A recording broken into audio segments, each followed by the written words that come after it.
Good evening, everyone. This is Group 4. We'll be delivering our discussion tonight about reflecting on intercultural experiences and taking responsibility. Reflect on intercultural experiences. But firstly, let me introduce our group. Start from me. My name is Intan Larasatiba, with register number is 21040003, and my partners are Arshi Hermanita with register number is 21040013, and also Winda Fitria with register number is 21040023. Okay, let's move on to the first slide. Reflection is a central feature of experiential education and serves the function of solidifying connection between what a student experienced and the meaning or learning that they derived from the experience. According to Denton, 2011, reflection in experiential education, like a theory and application, it means that reflection plays a critical role in experiential education by bridging the gap between direct experiences and the knowledge gained from those experiences.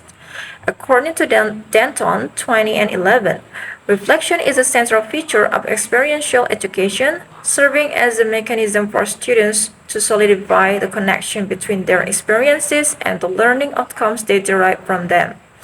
This theoretical framework highlights several key aspects of how reflection functions within experiential learning context. So here are key components of reflection in experiential education. First, processing experiences. Reflection allows students to process their experiences. Through reflection, students can analyze and make sense of what they have encountered, moving beyond mere participation to understanding. This cognitive process involves questioning, analyzing, and synthesizing information, which helps in transforming raw experiences into meaningful learning. Second one, connecting theory to practice. Reflection helps bridge the theoretical knowledge gained in classroom with real-world practice. By reflecting on their experiences, students can identify how theoretical concepts apply to practical situations, thereby deepening their understanding and facilitating in the integration of knowledge. Third, critical thinking and self-assessment. Reflective practice encourages critical thinking and self-assessment. Students evaluate their actions, decisions, and outcomes, considering what they did well and what could be improved. This process promotes self-awareness and continuous improvement, essential components of lifelong learning. Fourth, personal and professional growth. Through reflection, students not only gain academic knowledge but also develop personally and professionally. Reflection helps students recognize their strengths and areas for growth, fostering personal development and preparing them for professional challenges. Fifth, emotional processing. Experiential learning often involves emotional experiences. Reflection provides a space for students to process their emotion, understand their emotional responses, and learn how to manage them effectively. This emotional processing is crucial for developing emotional intelligence. Okay, still on the first slide.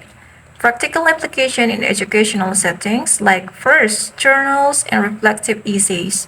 Writing a reflective journal or essays allows students to document their experiences and thoughts systematically. This practice encourages deep reflection and provides a written record of their learning journey, which can be revisited and analyzed over time. Second one, group discussion and debriefing session.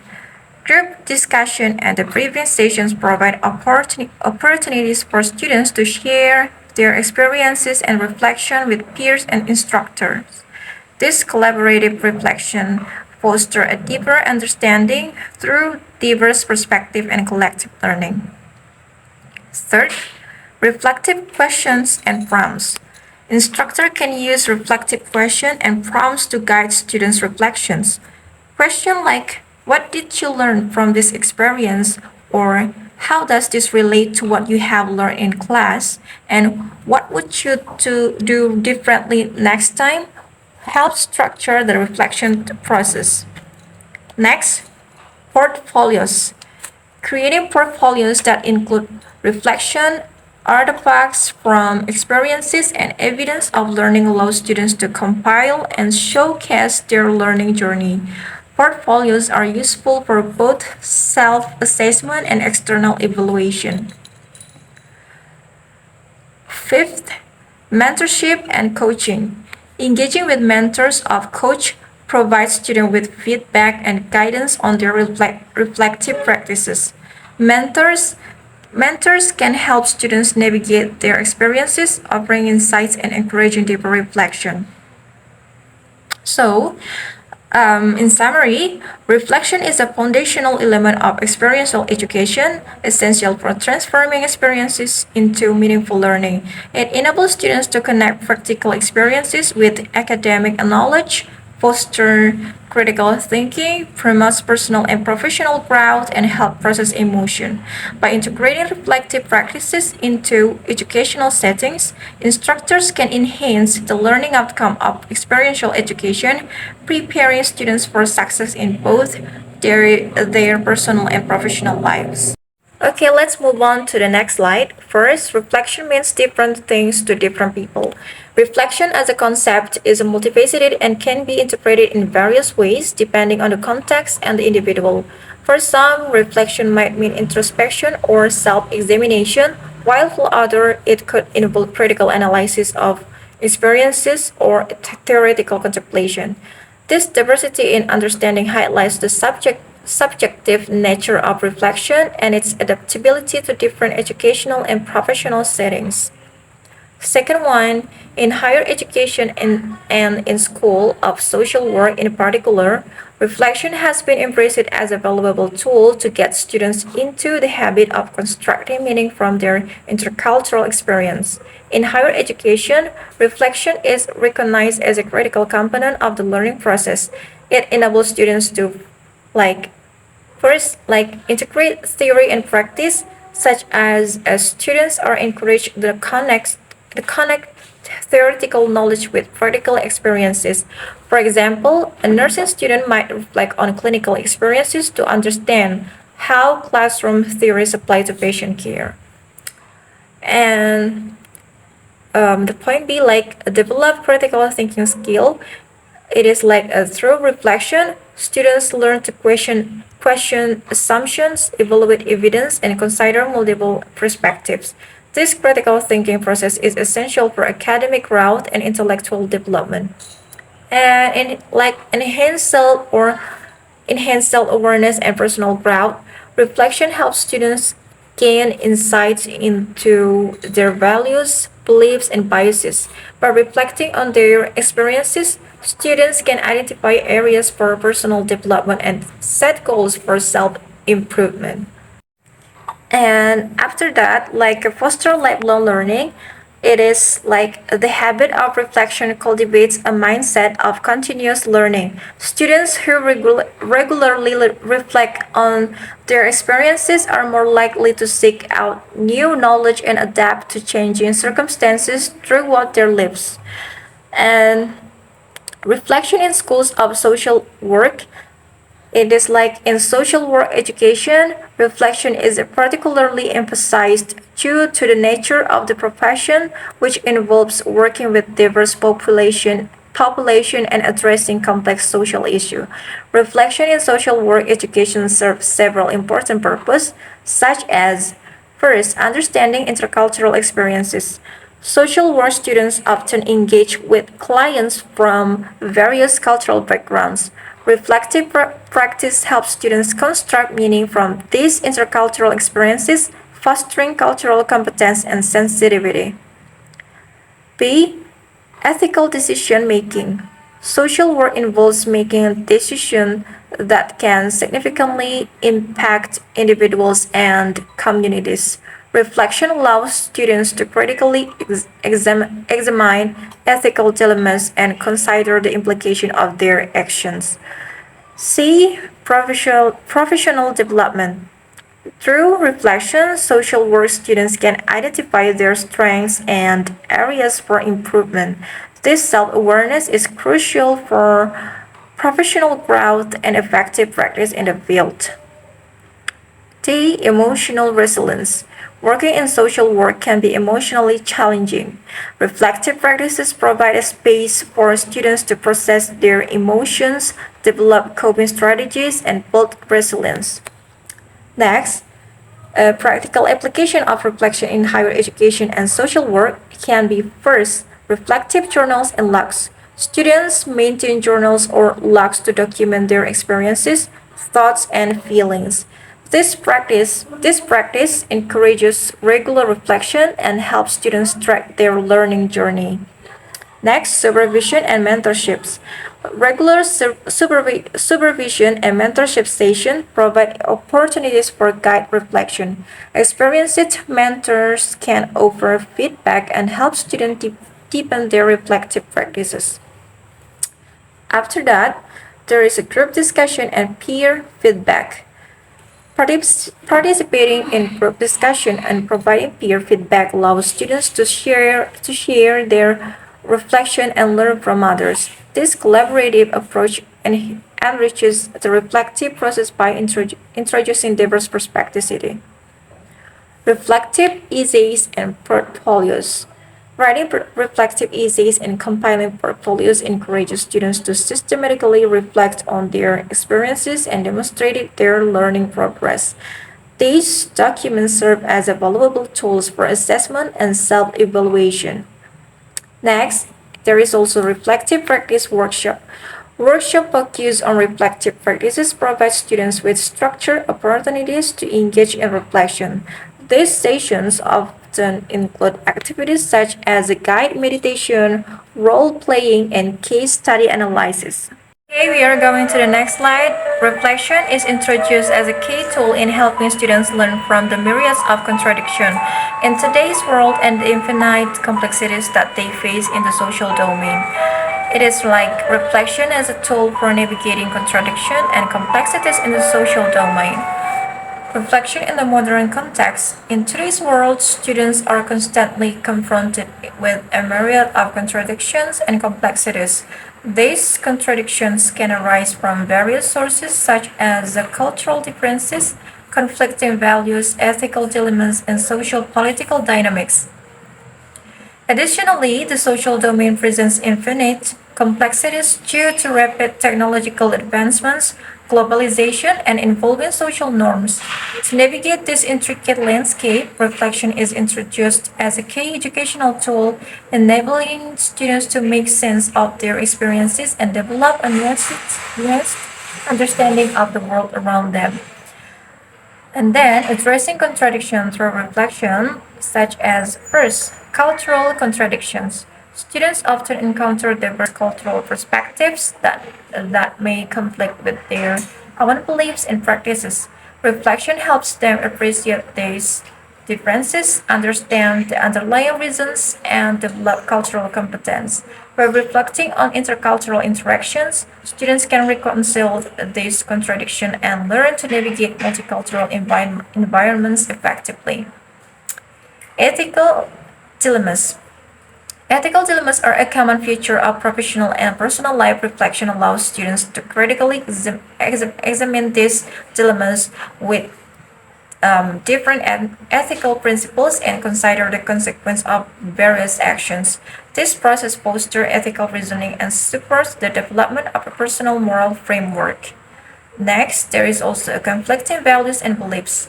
In a diverse of pluralistic society, students may face situations where their values and beliefs are challenged. Reflective practice enables them to explore these conflicts and understand the perspective of others and engage in a meaningful dialogue. This leads to greater empathy, tolerance, and the ability to find common ground amidst differences. Okay, we are still in the same slide. Um, the new point is navigating social complexity with reflection. First, understanding social dynamics. The social domain is characterized by complex dynamics such as the power relations, social inequalities, and group behaviors. Reflection helps students analyze these dynamics, understand their implication, and develop strategies for effective social engagement. This analytical ability is crucial for addressing social justice issues and advocating for positive change. Second one, adapting to change. Rapid social and technological changes require students to be adaptable and resilient. Reflective practices encourage students to assess their responses to change, identify areas for growth, and develop adaptive strategies. This reflective adaptability is essential for thriving in an ever-changing world. Third, interpersonal relationship. Building and maintaining healthy interpersonal relationships can be challenging due to the complexities of human behavior and communication. Reflection helps students understand their interactions, recognize the impact of their behavior on others, and develop interpersonal skills such as active listening, empathy, and conflict resolution. And after that, there is also personal identity and growth. Reflections support students in exploring their identities, value, and goals. This self-exploration is vital for personal growth and development. By reflecting on their experience and choices, students gain a deeper understanding of themselves and are better equipped to make informed decisions about their future. Okay, next slide. Reflecting on intercultural experience involves examining past interaction or encounter with individuals from different cultural backgrounds and critically amazing one's feeling and behavior in those situations. Now, it encompasses several key competences. First, examining past interaction. First, revisiting encounters. Reflecting on intercultural experience begin with revisiting and recalling specific interaction or encounter with people from different cultural backgrounds. Now, number two, detailing experiences. Individuals should strive to recall as many detail as possible, including the setting, the mood, the topic discussed, and the reacting and response of everyone involved. And number two, analyzing thought and feeling.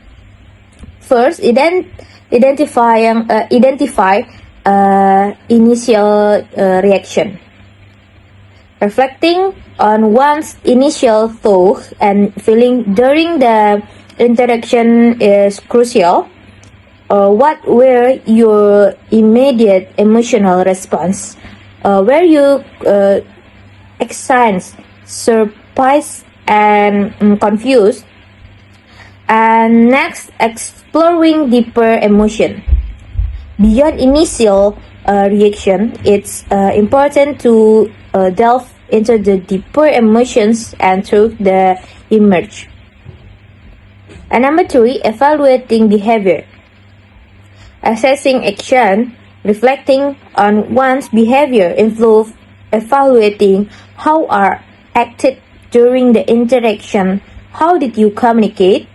Were you open and respectful, or did you find yourself defensive or dismissive?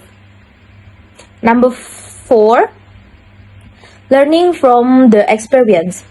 Identifying listen. Reflecting should lead to identify a specific lesson learned from the intercultural experience. What did you learn about the other culture? Recognizing this lesson is essential for the personal growth and improving intercultural competence. Planning for future interaction. Based on the reflection, consider how you might approach similar situation in the future. What strategies can you use to be more cultural sensitive and effective in your interaction? And number five, engaging in continuous reflection. Ongoing process. Reflecting on intercultural experience should be an ongoing process. Regularly reflection on new encounters and interaction help in the continuously improving intercultural understanding and communication skills. Recall specific experience such as conversation, collaboration, conflict, or observation in diverse cultural setting. Recall specific experience refers to the process of consciously remembering and reflecting on distinct event or interaction you had. And number two is identify emotion and reacting, where you curious, anxious, integrate, uncomfortable, or suspect. This points them to emphasize the importance of recognizing and acknowledge emotion and reacting in oneself or other lives. Number one, identify emotion. Emotion play a significant role in our daily life, influencing our thought, behavior, and interaction with others. Number two, curious. Curiosity refers to a desire to learn or understand something. If you are curious, you may ask a question, search our information, explore new idea or experience after that. Next, anxious. Anxiety influence feeling or worry, nervousness, or unease about something that might happen in the future. Next, integrate. Being integrate means being interested for fascinated by something. If you integrate, you might want to learn more that a topic or explore the further. Uncomfortable. Feeling uncomfortable means feeling uneasy, awkward, or uneasy in a situation. This could be due to various factors such as social interaction, environmental condition, or personal experience. And number three, analyze cultural context. Like consider the cultural context in which the intercultural interaction took place. Analyzing the cultural context involves examining the cultural background, norm, value, and belief that influence the dynamic of an intercultural interaction. Here's a breakdown. First, cultural background. This refers to the cultural context in which the interaction occurs, to include factors such as nationality, language, religion, and historical influence. Understanding the cultural background helps in grasping the fundamental differences and similarities between culture and then. Next, norm. Norms are the accepted pattern of the behavior within a culture. This can include social norm, communication norm, express and cultural norms is considered appropriate to taboo. Analysis cultural norm help in the understanding why people behave in a certain why and how they interpret each other's actions. Next, value. Value are the deeply held belief and principles that guide individuals and societies. Cultural value shapes people's priorities, attitudes, and decision-making process and decision-making process. Next, belief. Belief are the conviction or assumption that people hold about the world around them. Next, cultural practice.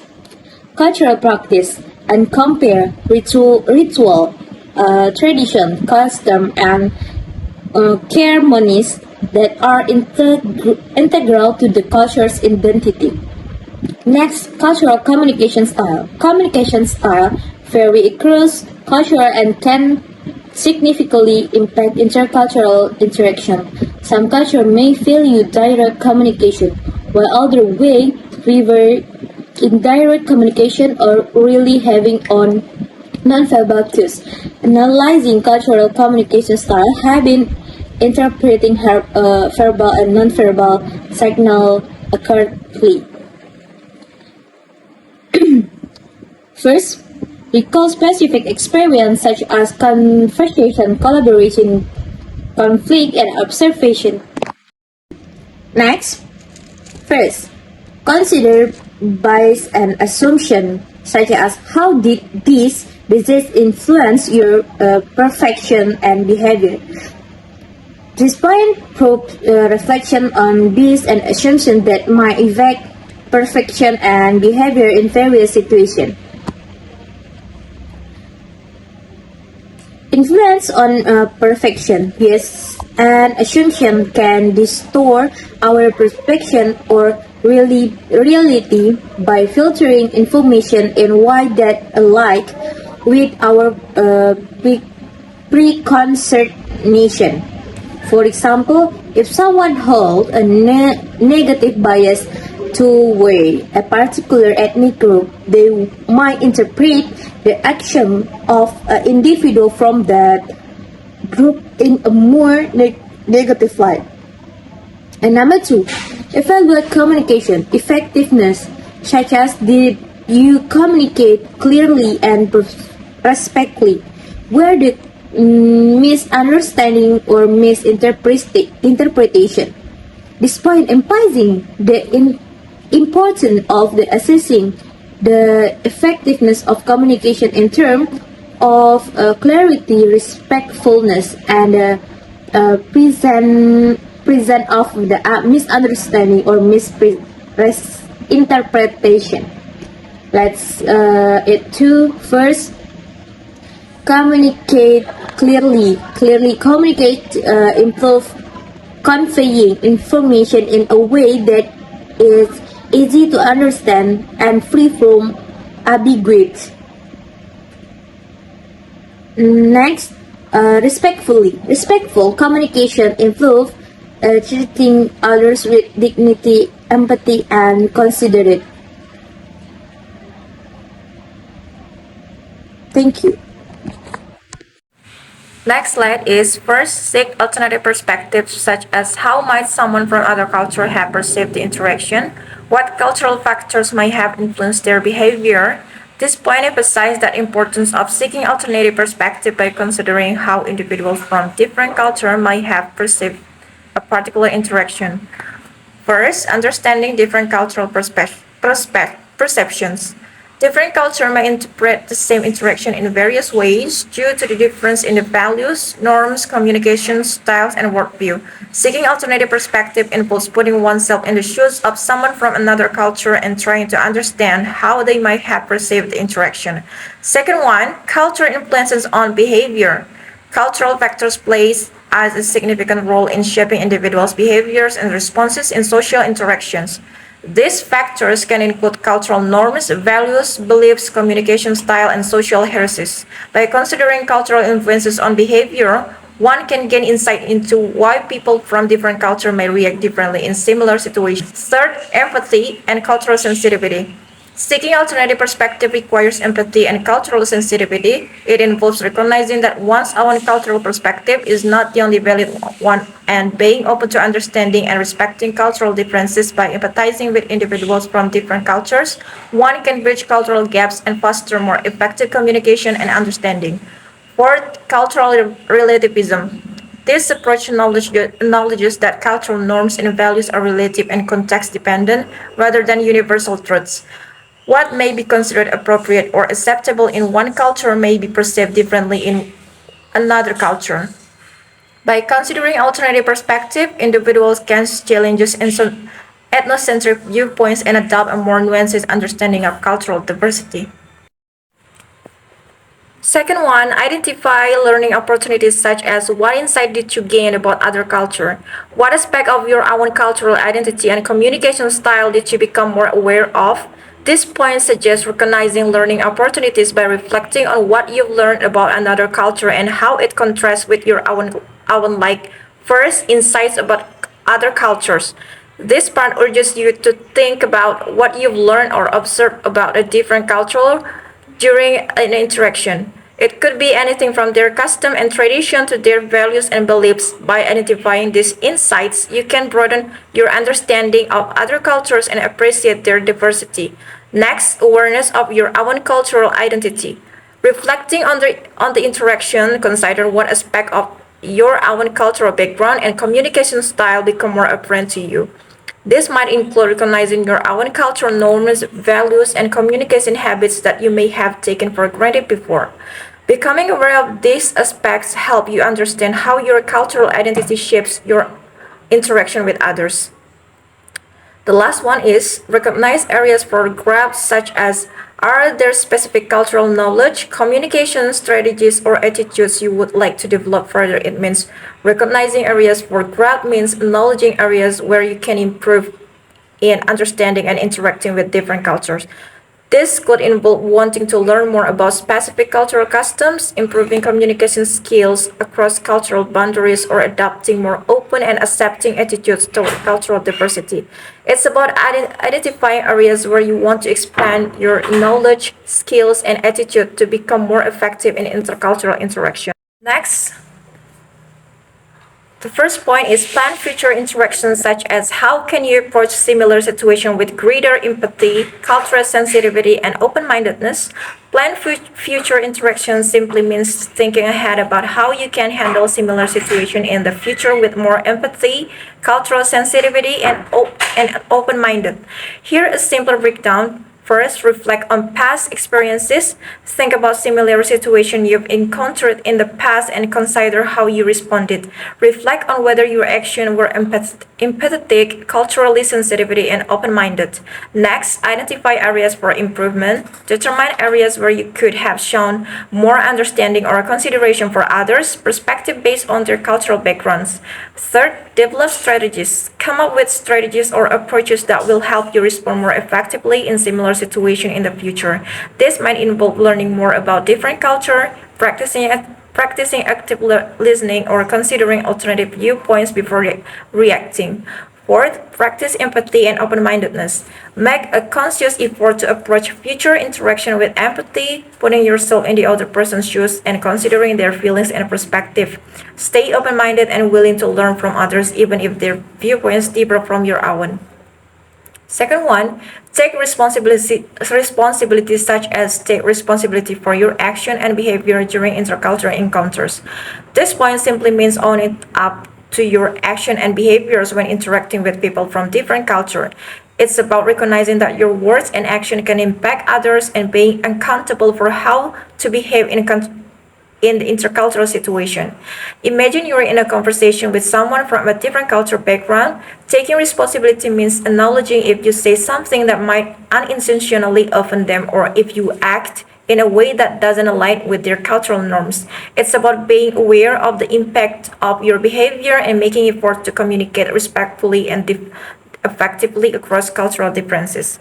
In a sense, taking responsibility in intercultural encounters boils down to being mindful of how you interact with others, owning up to any mistakes you make, and striving to learn from those experiences to improve future interactions. Next, inquiring about elements of our common humanity. It means inquiring about elements of our common humanity refers to asking questions or seeking understanding about the fundamental aspects that unite as human beings, regardless of cultural, racial, ethnic, or other differences. It involves exploring shared experiences, values, emotion, and aspiration that transcends cultural boundaries.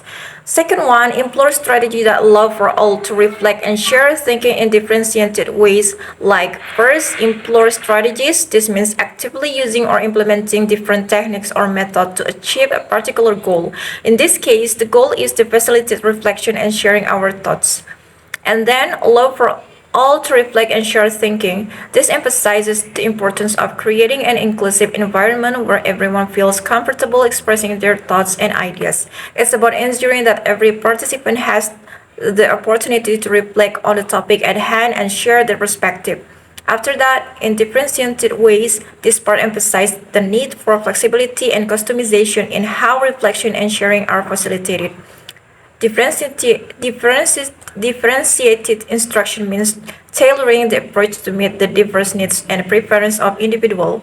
This could involve using various formats such as a verbal discussion, written responses, small group discussion, visual aids, or digital platform to accommodate different learning styles and preferences. And the last one is sharing of our experiences. Simply means talking about personal events, feelings, or situations that you have encountered in your life. It involves sharing anecdotes, stories, or reflections from your own life with others. This can help to create connection, build rapport, and foster understanding in conversation or interactions. Sharing personal experiences allows others to get to know you better, and it can also encourage openness and honesty in communication. Overall, it's about being willing to share aspects of your life with others as a way to connect and communicate effectively.